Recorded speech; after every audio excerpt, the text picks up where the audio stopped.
Welcome back to Upstate Real Producers Beyond the Pages, where we talk more about who these realtors are, not just what they do, seeing past the transactions, who they are, and how they kind of gotten where they're at today, and what shapes and mold them. Today's guest is someone who's bringing quite strength and a steady real estate perspective. Adam Taylor has built his business on consistency, character, genuine connection, and if you know him, you know he shows up for people in a way that feels really grounded. But today isn't about production numbers or transactions. It's about a person behind the work. Welcome, Adam, to the podcast. Thanks for having me, man. I love that word, consistent. Thanks for including that, because that's what I try to be in all things. Adam, I really think that probably goes back to both you and I background in sports, where I had a defensive coordinator, and probably one of the best compliments he ever gave me is, Robert, you're a model of consistency, which is really good because you know what you're getting. Yep. Right? Yep. So I imagine that's probably something that's really important to you. I've had to learn that. I think naturally I can fly, a little bit hot and then kind of sulk a little bit. But one of the beautiful things about baseball is that the amount of failure that you by nature have to deal with creates consistency. Because what I learned, I had a lot of mentors and coaches that would say, like, truthfully, nobody really wants to be around the person on the mountaintop, especially if they're having a bad day. Yeah. But also nobody wants to be around Eeyore either. So figuring out a way to maintain consistency, and I just played a sport that forced that on me, because otherwise I probably wouldn't be quite as consistent as I am now. Well, Adam, let's dive in really quick then. Who is Adam Taylor? Yeah. Well, I'd say that I am a couple things. I'm a believer. I am a father. I am a husband of 10 years, actually, as of a couple weeks ago. So we made it a decade. Wow. So I am a South Carolina Army National Guardsman. I love all things fitness, athletics, sports, team. And that kind of bleeds into what I do on the real estate side of things, and building team and pouring into people. So I like to say there's two types of people, and I can't remember who I heard say this, but there's two types of people. There's influence driven and there's affluence driven people. I've heard of that one. Yeah. And I just try to be as influential in a positive way to as many people as the Lord will allow me to be. So I think maybe I've never described myself that way, but maybe that makes sense. Well, Adam, I'll tell you this. I've had the pleasure of knowing you 3 years or so. Met one time at our Real Producers event. Obviously, then we had you on the cover. But I would tell you, Adam, one of the things that really stuck out to me, it felt genuine. If it wasn't genuine, obviously when Sierra and I told you that we were getting married, it felt so candid. You were like, hey, listen, things happen.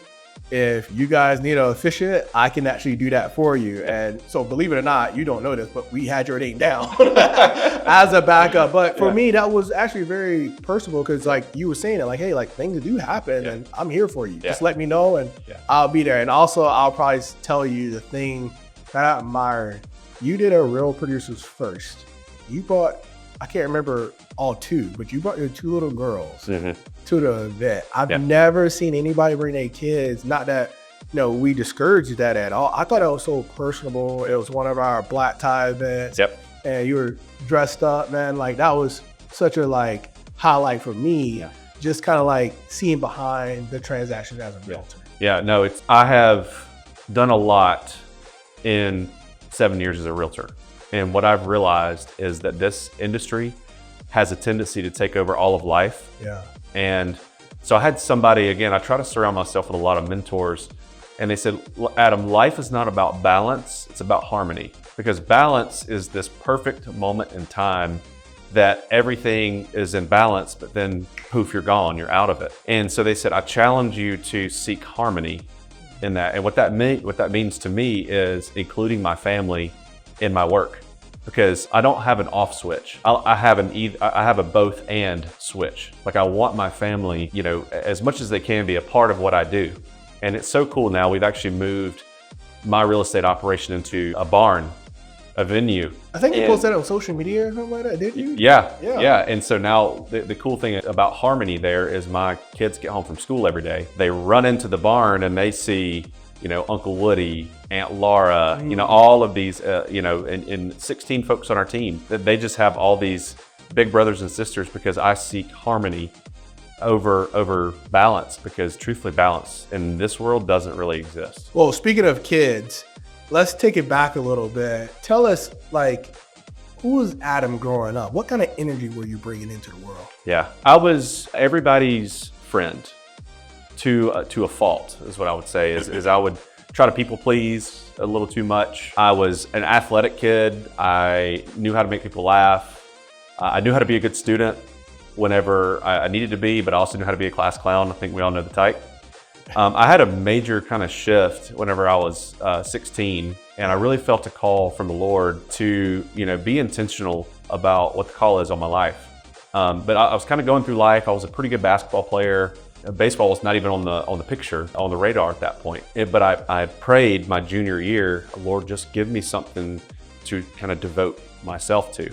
Yeah. And I had an incredible story, if you want to hear it, about going from a kid who didn't even, who was the last person picked for varsity as a junior, was not starting, was not playing, to an injury happened, to a freshman who was starting over me.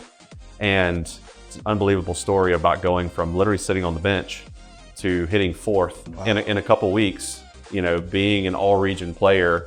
So the Lord absolutely gave me baseball as my ministry for that time. And so I think learning about the process of doing something to become good at something first happened through baseball. Yeah. I fell in love with the process of becoming good at something because I was not naturally as good as my teammates.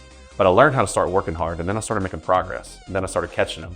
Then I was better than them. You got that bug. Yeah, I got the bug. And so I went from a very late bloomer to go into North Greenville University my freshman year. Let me back up. My senior year of high school, they were 10-40. They were one of the worst teams in all of Division II baseball. Wow. But I went on campus, and I just felt at peace. I felt like that's where I was supposed to go, even though it didn't make sense. And I went there in my freshman year. We went 46-14 and won the National Christian College Athletic Association National Championship. And I was College World Series MVP. So my answer to your question is that it went from passive, like kind of a passive upbringing. My parents were wonderful, but I was passive, into somebody who was on mission and learned how to really get after something. And that has carried me through baseball, through the military, through starting a business, through marriage, through relationships. So I was so thankful that the Lord gave me something to be intentional about, because it's taught me so much about everything else in life. Yeah. Well, we both have something very relatable, and that's sports, and even playing at a pro level. And at least for me, I know everybody always kind of had a very influential person. Some people saw like sports figures, whether it's Ray Lewis, Brian Dawkins, which I had admiration of those people, and I actually know those people on a personal level. But the person who had a big impact on me the most, and still today in my life, is my dad. Who would you say that is for you, or like what kind of impact they had on you? Yeah, I think both of my parents, for in different ways. Yeah. Right. My parents were wonderful, and they set such a good foundation. My step parents, I also lump them in that category. I mean, two of my heroes in life is my stepmom and my stepdad. Yeah. And that set such a good foundation of learning how to treat others how you want to be treated. They taught me a lot about, say this maybe like a level 1 type thing. They made me into a good human with a moral compass. Yeah. And then what it took is to get on mission for something. It took somebody kind of being hard on me. It's the first coach that I had. His name's Dale Nelson. I have so many Dale Nelson stories that I realized that why he was hard on me, it wasn't personal, it was because he saw something in me. Yeah. And then, he was, if you know Dale Nelson, he is not easy on anyone. His standards are so incredibly high. And then what I learned is as I worked harder, I started to earn his approval.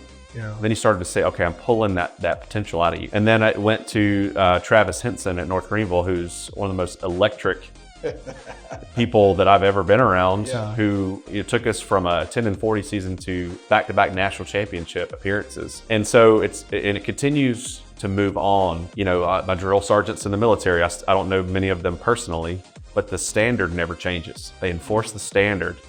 And there were very difficult times in that, but also this teaches you that standards are the most important thing that you can have, and to consistently strive after them. I love that.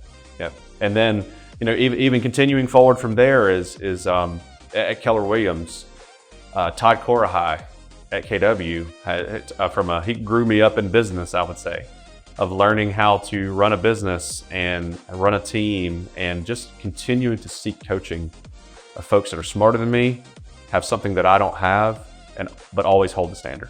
Yeah. And Adam, like, since I've known you and just looking at MLS stats, you have some pretty successful, I think at least one, I think a couple times you led the Upstate in total transactions in a year. Yeah.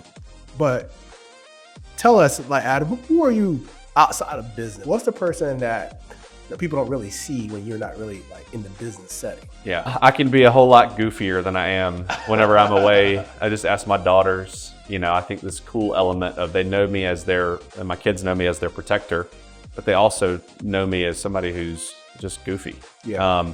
Whenever I can truly kind of let my hair down, if you will, if you're familiar with the DISC assessment, I have morphed into this DI, but I'm a natural ID. And what that means is I lead with interpersonal, and being in this business has kind of changed me to be leading with a little bit more of a dominant and a driver type of personality. But very naturally, I lead with like interpersonal and high I. So that's me. I kind of wear my heart on my sleeve. I've realized that the Lord has given me a personality that it might take a little bit to get to know me, that to see that the intensity is real and the intentionality is real. It's not fake. I've had some folks that have come up and said, "You're scary," at a distance. But I would just say that all I'm trying to do is be the best steward of what God has given me and has entrusted to me. And I feel the weight of that. So if I kind of look scary or whatever it is, I'm just processing through how to do the best job of what I have. So Adam, being so successful, what grounds you? What like brings you that peace? It's got to be faith. It's got to be the willingness to meet, in my case, with men who are, a couple steps ahead, who know the season of life that I'm in, the challenges that are ahead. I think it is the willingness to have a conversation about maybe the deep, dark places of our heart that we don't like, so that we can call those things out into light. I think it's spending time with kids. Like this morning, I attended Audrey's, my 5-year-old, the kindergarten Thanksgiving ceremony. And they're singing, they're doing all this stuff. And I just had this moment of like, all the stuff that we do and that we deal with every day, it's about them. Yeah. It's about something bigger than ourselves. And I've got a tendency to be competitive, and I've got a tendency to draw in. But the more that I recognize that in myself, the more I can just seek the beautiful moments in life where it just brings everything into clarity of we're here to love people and serve God and to build His kingdom. And if we're not doing those things, then we're off. I love that. And being in sports, the natural tendency is to compete. We've been taught that every day in our lives, is compete. And like even myself, like I was just talking to Sierra, like, man, I gotta find a hobby. Yeah. Right? Because this, like, driving for success and like Ray Lewis says, being pissed off of greatness. Yeah. It can consume you. Yeah. What would you say some of your creative outlets or routines, things that you have that you do to kind of keep you like not just so business oriented all the time? Yeah. So I love CrossFit. I love, training from a functional standpoint. I used to be pretty good at it. Now I just kind of fight the dad by it. But to me, that's my competitive outlet. And there's a little bit of horizontal competition with those that I'm at the gym with. But the thing I love about CrossFit is there's a lot of baseline workouts. So I can compare how I'm doing now to Adam 4 years ago. Yeah. One of the cool things is in 2024, they have this thing every year called the CrossFit Open, where you can do your workouts and it ranks you worldwide. In 2024, Adam was beating 2020 Adam. And so like, if I can beat the old version of myself consistently, that is an outlet for me. That way I don't get so competitive against those around me. Yeah. Outside of that, I really miss baseball. I retired for the last time in 2023. I had a comeback from 2021 to 2023, and that was a competitive outlet for me, which was great. Tried pickleball. It's okay. Tried golf. Can't do it. Yeah.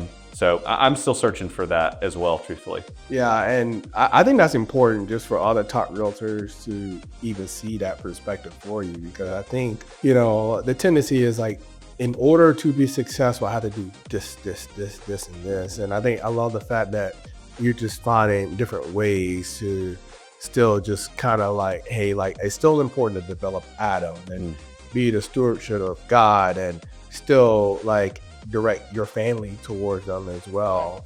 And I love that you keep bringing up your kids. As you know, I'm a new father, 9 weeks in. Yeah. I'm in the thick of it, man. Yeah. How you doing with that?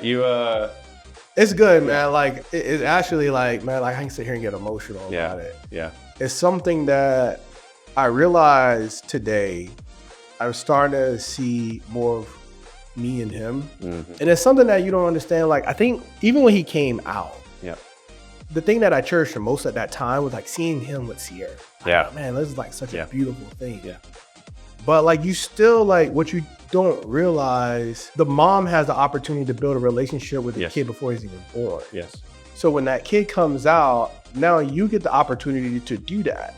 But you didn't feel the kicks. You didn't, all these different things. So you're still learning like, and then when they come out, like, it sounds really bad. Somebody probably gonna crucify me. It's like a blob. Like they just pooping, they eating, and they're sleeping. And now he's showing that personality. And within this last week, man, it's just like, I personally think it's the first time that you really see how Jesus loves you. Yeah. That's how I personally see it as. And like, he can't do no wrong by me right now. Of course. Yeah. I'm gonna do whatever it is to take it. So it's been really amazing, man. Every week, it's a new challenge, but it's a challenge that I also feel like I'm getting more and more prepared for as well. You're talking about being competitive. Yeah. There's no competition in that world. Right. Yeah. There's no like, it's like, hey, like you're always on defense. Like you try to play offense, but you're always on defense. So yeah, man, like I appreciate you asking that because that is important to me. Like I said, my dad is like my best friend. Yeah. Outside of my wife. Yeah. And the impact that he had on me and what I want to give my child, and I was actually talking to Sierra about this. I don't want to discredit anything from my grandfather. So my son is the fourth Robert Smith. Okay. We all had different middle names. That's kind of like our tradition, right? But I really felt like my dad started this legacy. And I felt like I'm in a position now where it's up to me to carry that legacy to him. And then he has to take that baton to, hopefully, God willing, to his children one day. That's right. And so like now I kind of like feel that legacy that my dad worked so hard for. And now I feel like I have those things to pass on to him. So I do want a little girl. Yeah. But I'm also very grateful that I'm able to have that legacy of fourth Robert Smith. And that's always going to be a story he'll be able to tell. That's right. So good. I have a couple thoughts in that. I had this honeymoon, truthfully, I had this honeymoon period when we brought our kids home. But then in about 4 or 5 weeks, you're like, okay, she's not sleeping. She's always crying. And it becomes this thing. And I had another good mentor tell me something it really helped me give myself some grace. It was that mom had an opportunity for 9 months to develop that relationship. Give yourself an opportunity for 9 months to feel all the things that she felt. Yeah. And it was just like so relieving for me to be like, okay, I don't have to have all of this figured out right now. I've just got to put one step in front of the other. Yep. And it's hard as competitive people who are all about, winning and striving is if I can't be on offense, I feel like I'm on defense with this child all the time. But when I gave myself that 9-month period, I'm like, okay, I can do this and I can have multiple and this is gonna be wonderful. Yeah, and you're only gonna get more emotional. I'll tell you that, the more kids that you have. So I'll tell you a story real quick. So Trey on my real estate team got married at our house. I was the officiant of the ceremony. And it was about 15 minutes before the ceremony was getting ready to start. Everybody's moving down towards there. My 7-year-old, she comes up to me, she grabs me by the hand. And she says, "Daddy, do you think I could get married out here one day?" Ooh. So just wait, you have a little girl, it's gonna get even worse. You're gonna be a big softy. You're gonna be like me. Yeah. But it's amazing. It's crazy. We were just talking about like he can cry right now, and I'm like, no, he got it. Yeah. And I told Sierra, I don't know if I'm ready to have a girl. I don't think I will have that same, like it'll be a lot harder, right? And I kind of you kind of may have answered this, and I think I already kind of know where you're going to lead at.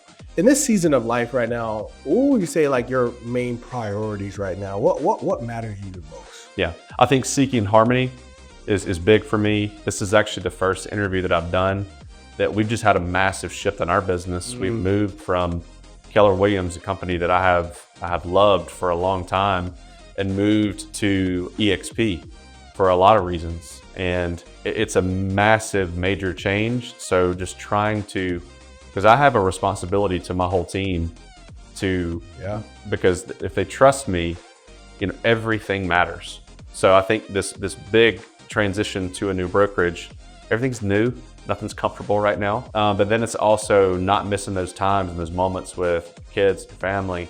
So those are my priorities right there, those two lines of effort. And then on the other side, I still have obligations with the military. Yeah. I have just accepted the command responsibility of a unit in Spartanburg. So there's a lot of high leverage stuff going on in my life right now. Yeah, and if you had to say, Adam, with so many things going on, there's always more to do. Yeah.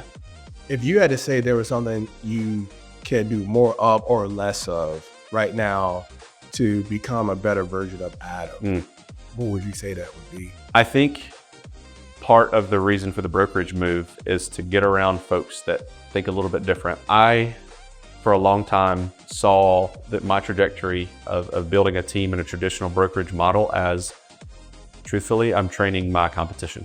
They're going to be with me for a season, and then I'm going to be competing with them. Part of the reason for the move to EXP is the organizational model, the revenue sharing model, that I can have my team for somebody who wants to be on it for 20 years or 2 years, but then give them a path to go do their own thing and be incentivized for it. Yeah. And so it took me kind of getting to a point where I was out of harmony, and a couple, personal things and business things had happened earlier this year of where I finally said, you know what, I'm going to look at new models because I don't see long-term sustainability with what I'm doing. Yeah. So I think it's just continuing to surround myself with folks that, love me, love our team, and care about our personal development and our team development in a different model. I mean, for me to make this move from KW to EXP is a massive move. Yeah. But I felt deep in my spirit, just like it didn't make sense necessarily to go to North Greenville University. On paper, it may not have made sense for me to move to EXP, but I know that's what I'm supposed to do. Yeah. And Adam, I'm going to hit you on a soft spot here, right? Yeah, go for it. I was going to ask you, like, if somebody was to meet you, and interacted with you, what kind of feeling would you want them? And I think since we just talked about being a parent a little bit, we talked about sports too. Yeah. Like, part of playing a sport, and especially when you're trying to be the best, it's about leaving that legacy, right? Like the only way people gonna remember you playing is by what you did. Yeah. So when I'm gonna twist this up a little bit. Yeah. When Adam is no longer here no more. Yep. And you still got your beautiful daughters. Mm-hmm. What would you want them to say about you personally? Like, what would you want them to say, like, my dad was? Yeah. Kind, on mission, and influence driven. Yeah. I may not be the biggest teddy bear, and I'm not prickly, but I'm also like the intensity can turn some people off, but it's met with somebody who's on mission to do good. Yeah. And to build people into something that they never thought that they could be themselves, because folks have taken the time to do that for me, and I'm obsessed with it. Yeah. Yeah. And again, still poking around the sports thing. I think it's not ironic that you're in the military, just because I always told people, like, it like when you're growing up, it's like, oh man, the military, you think about the worst things. But when you think about a lot of people who are athletes that go in that work, it's that structure, that discipline. You're so used to that. Well, with your military background and also your sports background, I think we have relatability other than the military part. Yeah. How has that helped you with just the principles of life, business, a father, a husband, even a friend? From the military aspect? Military or sport? Oh, gosh. Yeah, so much. It's about dealing with, well, number one, building your tolerance for stress is super important. You see folks that don't have a lot of tolerance for stress, but truly, in my opinion, if you want to be successful in life, the things that really matter are going to add stress. And it could be good stress, it could be bad stress. But business stress, team stress, financial stress, like anything that is going to grow you is going to hurt you for a season of time. And when I say hurt, it is like it's breaking down that muscle to build it back stronger. Nothing ever grows in a comfort zone. So I think part of what I like to do is to like voluntarily put myself in stressful positions so that my baseline to handle stress goes up, because God has called me to a lot. And so I've got to do my part in building myself up. So, I might look like a crazy person at 6:30 in the morning doing CrossFit stuff, doing burpees and all the crazy stuff, but I willingly subject myself to that, because if we want to get really nerdy on it, temporarily spikes your cortisol levels, and it increases your baseline of how much cortisol you can actually handle. I know that if I get the hardest part of my day done before 7 a.m., and I've already done my prospecting at 5:30 at Starbucks on Fairview Road, and I've trained my body, and I've done all these things, the ability to handle contracts and team things and building the business and CEO stuff, sales stuff, rental stuff, investing stuff. I'm not going to say it's easy, but it's a lot more manageable if I willingly take care of my mind and my body all before 7 a.m. I love that. Well, I think that's a great one, Adam, to kind of like wrap up here. And I want to tell you personally, like I said before, thank you for being you, Adam. There's so many great things I could say. And one of the things that Sierra and I are genuinely very appreciative, like you supporting us. And by you supporting us, you're supporting other realtors in this market as well. And our goal is to do what we're doing right now, to see behind those transactions. And sometimes we keep it in the world of, hey, what's the rates? What's the home prices? What can I get? Looking at those competitive numbers every year. I still remember how competitive you were. You know where I'm going at. When we had a Real Producer's Choice Award, you're like, hey, I just want to let you know, we changed the number this way. But I know that, like, for most people, like, oh, like, how can, like, I genuinely appreciate that. That means it matters to you. It does. And sometimes people just got to get that one thing that allows them to, like, I'm just going to go that much harder. Right. So I actually really appreciate the person you are. I don't think there's a time, Adam, I have ever called you, text you, and you've never not responded. If anything, as a realtor, that's important, right? That's right. But genuinely, like, as a friend and as a person, I really appreciate that. So as we wrap up here, Adam, you want to kind of let people know how they can get in contact with you, how they can keep up with you, phone number, email, social, anything like that? Yeah, no, absolutely. And thank you for having me today and all that you do for the community. It means a lot. Super cool to see the collaboration start to increase over competition in the Greenville real estate market. It's really cool to see that. But yeah, so we're on all socials, just Adam Taylor Real Estate. I guess in my email, I have a new one now. So it's adam@adamtaylorteam.com, and personal cell 864-981-0222. Happy to sit down with anybody and help however I can. So you guys, this is an exclusive. Adam Randall, now with eXp Realty, the one that once the word was a cuss word for him before, right? But as it shows how things just happen in life. So this concludes another episode of Upstate Real Producers Beyond the Pages. Don't forget, go like, subscribe, comment, just to keep up with more incredible realtors in this upstate market. Adam Taylor here as well.